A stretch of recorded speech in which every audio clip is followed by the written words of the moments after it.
Eh bien, bonjour les spotters et bienvenue dans notre live hebdomadaire de 15 heures, mais qui n'est pas le vendredi, mais le jeudi.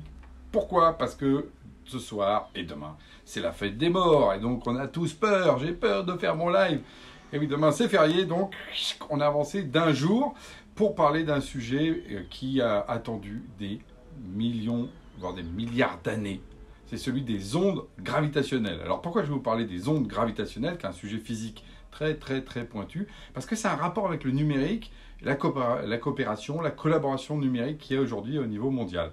Alors, juste retour en arrière, en 1917, Albert Einstein, vous savez, le fameux Albert Einstein, avait prédit l'existence d'ondes gravitationnelles qui sont le fait tout simplement que parce que, vous savez, l'espace, je vais essayer d'un petit peu vulgariser le sujet qui est quand même assez complexe.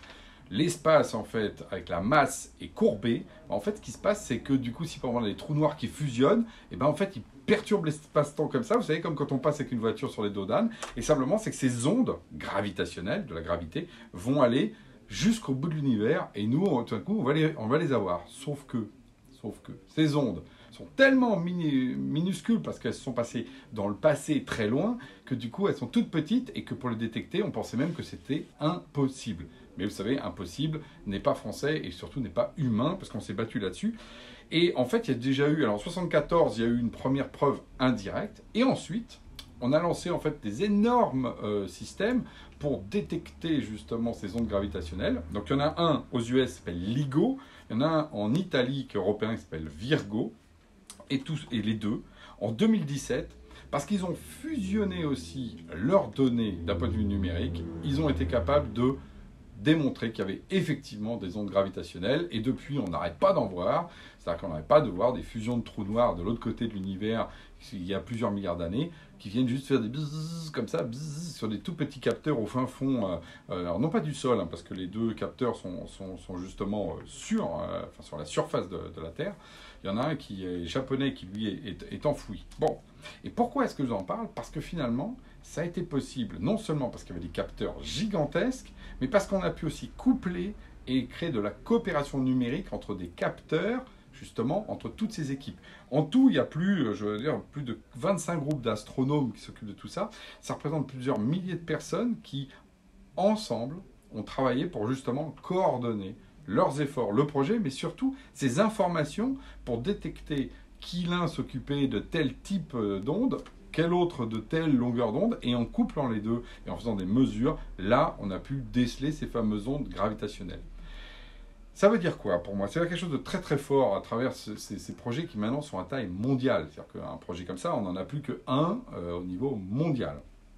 C'est que le mythe historique de l'innovation, de la découverte, qui était le mythe, parce que dans le numérique, du garage. Vous avez deux personnes enfermées, donc c'est le cas d'Apple, c'est le cas de Microsoft, c'est le cas de HP. Alors des garages, il y en a plein. C'est normal aux États-Unis, une maison, un garage et deux voitures.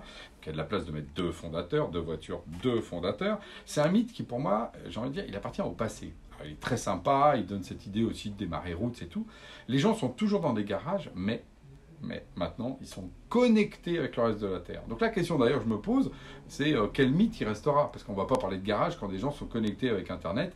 Quel sera l'élément mythologique de la collaboration, comme on le voit au niveau scientifique, qui est souvent aux avant-postes des avancées humaines? Et bien effectivement, dans le numérique, on aura la même chose. Et tout ça, c'est rendu possible par l'échange permanent d'informations en temps réel, là en l'occurrence de milliers de chercheurs, mais c'est ce qu'on voit nous voilà, dans la collaboration aujourd'hui dans toutes les entreprises. On peut descendre au niveau de l'État, il y a de la collaboration entre les citoyens et l'État, on en aimerait peut-être un peu plus.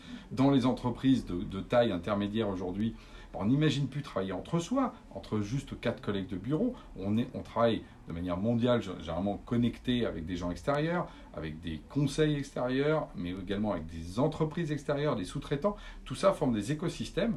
C'est un vrai changement par rapport à ça.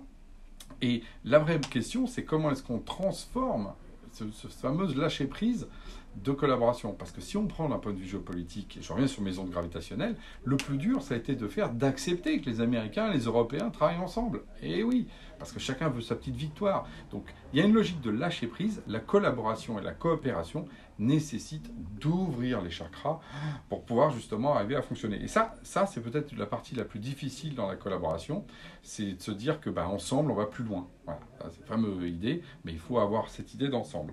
Bref, tout ça, la veille des morts, justement la veille de la grande peur, au contraire, on peut se réjouir de ça, et ça peut nous mettre, cette collaboration, ce lâcher-prise, de quoi nous mettre des yeux dans les étoiles, parce que tout ça, ça brille. Comme Einstein nous l'avait dit, on découvre des choses un siècle plus tard. Quoi de plus que de rêver, que de se dire que qu'est-ce qu'on laissera aux générations futures. Sur ce, je vous dis bonne fête des morts, et à la semaine prochaine.